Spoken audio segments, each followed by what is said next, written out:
ದೇಶದಲ್ಲಿ ಹೊಸ ಸರ್ಕಾರ ರಚಿಸಿದ್ದು ನರೇಂದ್ರ ಮೋದಿ ಅವರು. ಸತತ 3ನೇ ಬಾರಿ ಪ್ರಧಾನಿಯಾಗಿದ್ದು ಮೋದಿ ಅವರೇ. ವಿಶ್ವದ ಅತಿದೊಡ್ಡ ಪಕ್ಷದ ಪ್ರಶ್ನಾತೀತ ನಾಯಕ ಅನ್ನೋ ಹೆಸರನ್ನ ಪಡ್ಕೊಂಡವರು ಮೋದಿಜಿ. ಆದ್ರೆ ಕಳೆದ ಕೆಲವು ತಿಂಗಳಿಂದ ಇದೇ ಮೋದಿಜಿಯ ಜನಪ್ರಿಯತೆ ಮಾತ್ರ ಒಂದೇ ಸಮನೆ ಪಾತಾಳಕ್ಕೆ ಕುಸಿತಾ ಇದೆ. ಆದ್ರೆ ಇದೇ ಅವಧಿಯಲ್ಲಿ ಬಹುತೇಕ ಆನ್ಲೈನ್ ವೇದಿಕೆಗಳಲ್ಲಿ ಹಾಗೂ ಜನರ ನಡುವೆ ಭಾರಿ ಜನಪ್ರಿಯತೆ ಹೆಚ್ಚಿಸಿಕೊಂಡಿರೋರು ಯಾರು ಗೊತ್ತಾ? ಇದೇ ಮೋದಿಜಿ ಹಾಗೂ ಪಟಾಲಂ ಪಪ್ಪು ಅಂತ ಕಳೆದೊಂದು ದಶಕದಿಂದ ಜರಿತಾ ಇದ್ದ ಹೀಗಳಿತ್ತಿದ್ದ ರಾಹುಲ್ ಗಾಂಧಿ ಅವರದ್ದು. ಒಂದು ಕಡೆ ವಿಪಕ್ಷ ನಾಯಕ ರಾಹುಲ್ ಗಾಂಧಿ ಜನಪ್ರಿಯತೆಯಲ್ಲಿ ದಿನದಿಂದ ದಿನಕ್ಕೆ ಹೆಚ್ಚಳ ಆಗ್ತಾ ಇದ್ರೆ, ಮೋದಿ ಅವರ ಜನಪ್ರಿಯತೆ ದಿನದಿಂದ ದಿನಕ್ಕೆ ಕುಸಿತಾ ಹೋಗ್ತಿದೆ. ಕಳೆದ ಹಲವು ವರ್ಷಗಳಿಂದ ಬಿಜೆಪಿ ಪ್ರಧಾನಿ ಮೋದಿ ಅವರನ್ನೇ ಕೇಂದ್ರೀಕರಿಸಿ ನಡೆಸ್ತಾ ಇದ್ದ ರಾಜಕೀಯ ಈಗ ವಿಫಲವಾಗ್ತಾ ಇದೆ. ಜನರು ಪ್ರಧಾನಿ ಮೋದಿಗಿಂತ ಹೆಚ್ಚು ಪ್ರತಿಪಕ್ಷ ನಾಯಕ ರಾಹುಲ್ ಗಾಂಧಿ ಅವರ ಮಾತನ್ನ ಕೇಳೋಕೆ ಬಯಸ್ತಿದ್ದಾರೆ. ನಿನ್ನೆ 18ನೇ ಲೋಕಸಭೆಯ 2ನೇ ಅಧಿವೇಶನ ಶುರುವಾಗಿದ್ದು, ರಾಹುಲ್ ಗಾಂಧಿ ಮತ್ತು ಪ್ರಧಾನಿ ಮೋದಿ ಅವರು ಮಾಧ್ಯಮದ ಜೊತೆ ಮಾತಾಡಿದ್ರು. ಇದೀಗ ಅವರು ಮಾತನಾಡಿ 24 ಗಂಟೆ ಕಳೆದಿದ್ದು, ರಾಹುಲ್ ಗಾಂಧಿಯ ವಿಡಿಯೋ ನೋಡಿದವರ ಸಂಖ್ಯೆ ಮತ್ತು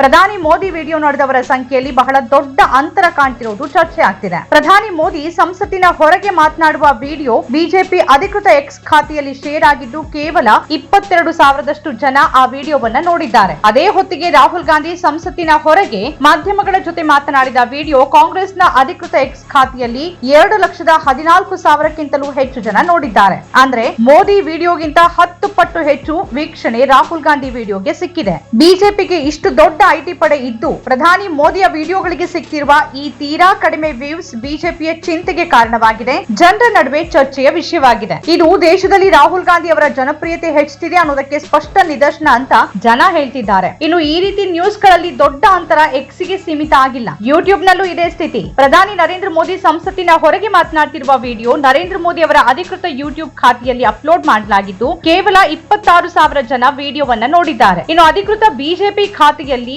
3 ವಿಡಿಯೋ ಅಪ್ಲೋಡ್ ಆಗಿದ್ದು, ಯಾವುದರದ್ದೇ ವ್ಯೂಸ್ 1,000ಕ್ಕಿಂತಾನೂ ಹೆಚ್ಚಿಲ್ಲ. ಇದೇ ವೇಳೆ ರಾಹುಲ್ ಗಾಂಧಿಯ ವಿಡಿಯೋವನ್ನ ಕಾಂಗ್ರೆಸ್ ತನ್ನ ಅಧಿಕೃತ ಖಾತೆಯಲ್ಲಿ ಅಪ್ಲೋಡ್ ಮಾಡಿದ್ದು, 48,000ಕ್ಕಿಂತಲೂ ಹೆಚ್ಚು ಜನ ಈ ವಿಡಿಯೋವನ್ನ ವೀಕ್ಷಿಸಿದ್ದಾರೆ. ಅಂದ್ರೆ ಪಿಎಂ ಮೋದಿ ಅವರ 4 ವಿಡಿಯೋಗಳನ್ನ ಸೇರಿಸಿಕೊಂಡ್ರು ರಾಹುಲ್ ಗಾಂಧಿ ಅವರ ಒಂದೇ ವಿಡಿಯೋಗೆ ಅವುಗಳಿಗಿಂತ 20,000 ವ್ಯೂಸ್ ಹೆಚ್ಚು ಲಭಿಸಿದೆ. ಪ್ರಧಾನಿ ಮೋದಿ ಅವರ ಎಕ್ಸ್ ಖಾತೆ ಫಾಲೋವರ್ಸ್ 10 ಕೋಟಿ ದಾಟಿದೆ ಎಂದು ಬಿಜೆಪಿ ಐಟಿ ಸೆಲ್ ಕೊಚ್ಕೊಳ್ತಿರುವಾಗ, ಅದರಲ್ಲಿ ಅವರ ವಿಡಿಯೋ ನೋಡಿದವರ ಸಂಖ್ಯೆ ಇಷ್ಟು ಕಡಿಮೆ ಹೇಗೆ ಅನ್ನೋ ಪ್ರಶ್ನೆ ಬಂದೇ ಬರುತ್ತೆ. ಎಕ್ಸ್ ಖಾತೆಯಲ್ಲಿರುವ ಫಾಲೋವರ್ ಗಳಲ್ಲಿ ನಕಲಿ ಫಾಲೋವರ್ಸ್ ಎಷ್ಟು ಅನ್ನೋ ಪ್ರಶ್ನೆ ಸಾಮಾನ್ಯವಾಗಿ ಬರುತ್ತೆ. ಈ ಹಿಂದೆನೂ ಹಲವು ಬಾರಿ ಈ ಪ್ರಶ್ನೆ ಎದ್ದಿದೆ. ಇದು ಕೇವಲ ಈ ಬಾರಿಗೆ ಸೀಮಿತವಾಗಿದ್ದಲ್ಲ. ಸಂಸತ್ತಿನ ಮೊದಲ ಅಧಿವೇಶನದಲ್ಲಿ ರಾಹುಲ್ ಗಾಂಧಿ ಮತ್ತು ಪ್ರಧಾನಿ ಮೋದಿ ಅವರು ಮಾತಾಡಿದ್ದ ವಿಡಿಯೋವನ್ನ ಸಂಸತ್ ಟಿವಿಯ ಯೂಟ್ಯೂಬ್ ನಲ್ಲಿ ಅಪ್ಲೋಡ್ ಮಾಡಿದ್ದು, ಇಬ್ಬರ ವಿಡಿಯೋ ನೋಡಿದವರ ಸಂಖ್ಯೆಯಲ್ಲಿ ಭಾರಿ ವ್ಯತ್ಯಾಸ ಕಂಡು ಬಂದಿದ್ದು, ಆಗ ದೊಡ್ಡ ಚರ್ಚೆ ಆಗಿತ್ತು. ಮೋದಿ ಅವರ ವಿಡಿಯೋವನ್ನ 66,000 ಜನ ನೋಡಿದ್ರೆ, ರಾಹುಲ್ ವಿಡಿಯೋವನ್ನ 16 ಲಕ್ಷಕ್ಕಿಂತಲೂ ಹೆಚ್ಚು ಜನ ನೋಡಿದ್ರು. ಎಲ್ಲಿಯ 66,000, ಎಲ್ಲಿಯ 16 ಲಕ್ಷ? ಯಾಕೆ ಮೋದಿಜಿ ವಿಡಿಯೋ ಸೋಷಿಯಲ್ ಮೀಡಿಯಾ ಹಾಗೂ ಡಿಜಿಟಲ್ ಮೀಡಿಯಾ ವೇದಿಕೆಗಳಲ್ಲಿ ಇಷ್ಟೊಂದು ಕಡಿಮೆ ವ್ಯೂಸ್ ಪಡಿತಾ ಇದೆ?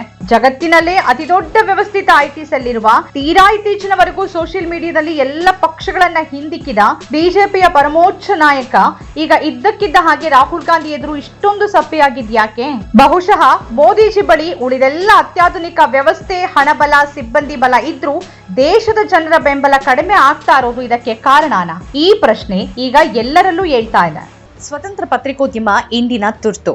ಅದನ್ನ ವಾರ್ತಾ ಭಾರತಿ ಮಾಡ್ತಾ ಇದೆ. ನಮ್ಮ ಚಾನೆಲ್ ಅನ್ನ ಸಬ್ಸ್ಕ್ರೈಬ್ ಮಾಡೋದ್ರ ಜೊತೆಗೆ ಬೆಲ್ ಐಕಾನ್ ಒತ್ತಿ ನಮ್ಮನ್ನ ಬೆಂಬಲಿಸಿ. ಹಾಗೆ ನಮ್ಮ ಕಾರ್ಯಕ್ರಮಗಳನ್ನ ಲೈಕ್ ಮಾಡಿ, ಕಮೆಂಟ್ ಮಾಡಿ, ಅದನ್ನ ಬೇರೆಯವರಿಗೂ ಕೂಡ ಶೇರ್ ಮಾಡಿ. ಹೀಗೆ ನೀವು ಮಾಡಿದಾಗ ನಮ್ಮ ಚಾನೆಲ್ ಮತ್ತಷ್ಟು ಜನರಿಗೆ ತಲುಪತ್ತೆ. ಆ ಮೂಲಕ ನಮಗೆ ಸಹಕಾರ ಆಗುತ್ತೆ.